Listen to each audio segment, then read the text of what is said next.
Very good afternoon to everyone, especially to our exporters and would-be exporters and colleagues from the public and private sectors.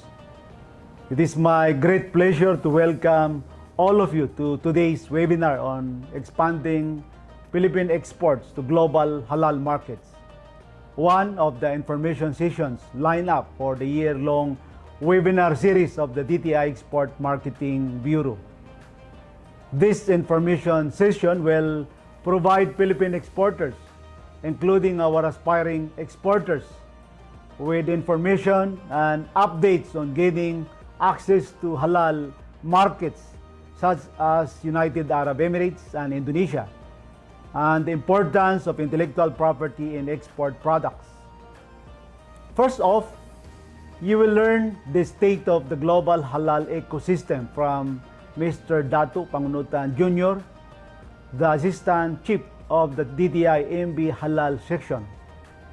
He will cite the interventions that the DTI-Export Marketing Bureau has undertaken moving forward to make the Philippines as one of the reliable suppliers of halal products, thus contributing to the world's demand for halal products.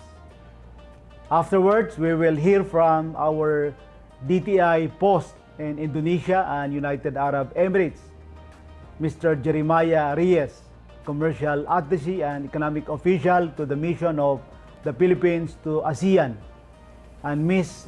Charmaine Yalong, the Commercial Attaché of the Philippine Trade and Investment Center in Dubai. They will share with us valuable insights in assessing these markets, having identified these countries to have a strong demand for halal products.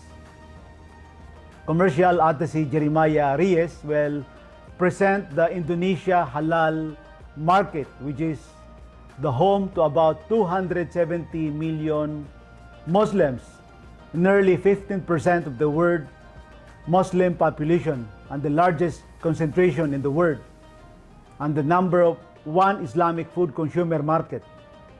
He will likewise provide us updates on Indonesia halal law, wherein the Philippines and Indonesia are working on a memorandum of understanding to help Philippines exporters comply with Indonesia law on halal product assurance.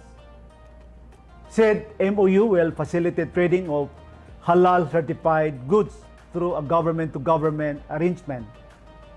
Having noted that the law requires all halal products for export to Indonesia to be registered with the Halal Products Certification Agency, a new government agency under the Ministry of Religious Affairs.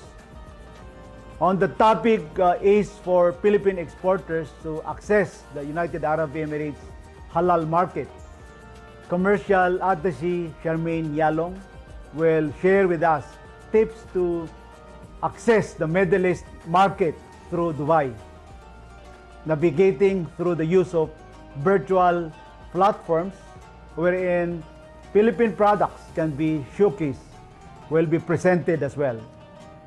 Finally, Attorney Mary Grace Cruz Yap, the Director of Intellectual Property Office of the Philippines, IPOPIL, Documentation, Information and Technology Transfer Bureau, will discuss IP protection for Philippine brands for exports. She will share with us the importance of obtaining patent and trademark protection before introducing our export products or services to other foreign markets. We hope that all of you will gain valuable insights from our speakers in increasing your understanding on how to be a competitive supplier of halal goods and services to the global halal market.